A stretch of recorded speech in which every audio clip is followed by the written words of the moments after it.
ભાજપમાં પદાધિકારી માટે જોરદાર દોડધામ, મેયર સહિતના પદો માટે સેન્સ પ્રક્રિયા શરૂ. નિરીક્ષકોની ટીમ સુરતના મેદાનમાં ઉતરી. હોસ્પિટલમાંથી નીડલ સાથે ભાજપ કાર્યાલય પહોંચી ભવિષ્યબેન પટેલ. વૈષ્ણવજન તો તેને કહીએ જે પીડ પરાઈ જાનાને રે. નમસ્કાર દર્શક મિત્રો, આપ જોઈ રહ્યા છો નવજીવન ન્યૂઝ. હું છું સાર્થક પટેલ. ને સ્થાનિક સ્વરાજની ચૂંટણીમાં સુરતમાં ભાજપે પૂર્ણ બહુમતી સાથે ઐતિહાસિક જીત મેળવી છે. તેમાં 120માંથી 115 બેઠકો જીતતા ભાજપ શહેરમાં ફરી એકવાર પોતાનું પ્રભુત્વ સાબિત કર્યું છે. હવે આ ભવ્ય જીત બાદ પાલિકાના મહત્વ પદો માટે રાજકીયમાં હલચલ તેજી બની છે. Mayor, deputy mayor, standing committee chairman તેમજ શિક્ષણ સમિતિ સહિતના પદો માટે આજે સેન્સ પ્રક્રિયા હાથ ધરવામાં આવી છે. ભાજપના હાઈકમાન્ડ દ્વારા મોકલવામાં આવેલી 3 નિરીક્ષકોની ટીમ સુરત પહોંચી છે, જે અંદાજિત 200 જેટલા વિજેતા ઉમેદવારોનો સેન્સ લેશે. હાલ ભાજપ કાર્યાલય ખાતે આ પ્રક્રિયા શરૂ થઈ ગઈ છે અને કોર્પોરેટરોમાં ભારે ઉત્સાહ જોવા મળી રહ્યો છે.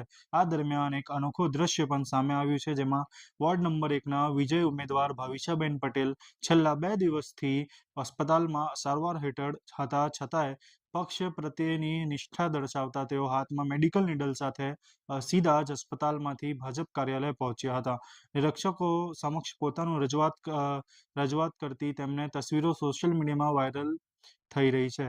આ વખતે મેયર પદ સામાન્ય મહિલા માટે અનામત હોવાથી પાર્ટીમાં ભારે રસાકસી જોવા મળી રહી છે. ખાસ કરીને પાટીદાર બહુલ વિસ્તારોમાં ભાજપનો જબરદસ્ત પ્રદર્શનને જોતા પાટીદાર મહિલા ચહેરાનો મેયર બનવાની શક્યતા મજબૂત બની રહી છે. ઉર્વશી પટેલ, કાવ્યા પટેલ અને જયશ્રી વરિયાના નામો હાલ ચર્ચામાં સૌથી આગળ છે. પાર્ટી અંદરથી મળતી માહિતી મુજબ મેયર પદ માટે સામાજિક અને રાજકીય સંતુલન જાળવવા માટે ખાસ સમીકરણ તૈયાર કરવામાં આવી રહ્યું છે, જેમાં અન્ય પદો માટે પણ સુરતી અને પરપ્રાંતીય નેતાઓને સ્થાન આપવામાં આવી શકે છે. હવે સૌની નજર ભાજપ હાઈકમાન્ડના અંતિમ નિર્ણય પર ટકેલી છે.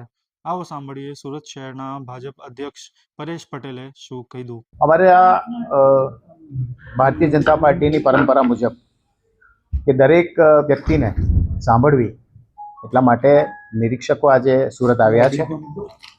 શબ્દશરણ બ્રહ્મભટ્ટજી, મયુરભાઈ રાવલજી અને જાહ્નવીબેન વ્યાસ, આ 3 નિરીક્ષકો આજે સુરતમાં અમારા ઓછામાં ઓછા અમે જે ગણતરી કરીએ છીએ 200થી 250 લોકોને સાંભળશે, જેની અંદર કોર્પોરેટરશ્રીઓ ઉપરાંત અમારી સંગઠનની ટીમ, અમારા વોર્ડ પ્રમુખો, મહામંત્રીઓ, ધારાસભ્યશ્રીઓ, સાંસદશ્રીઓ બધાને સાંભળશે.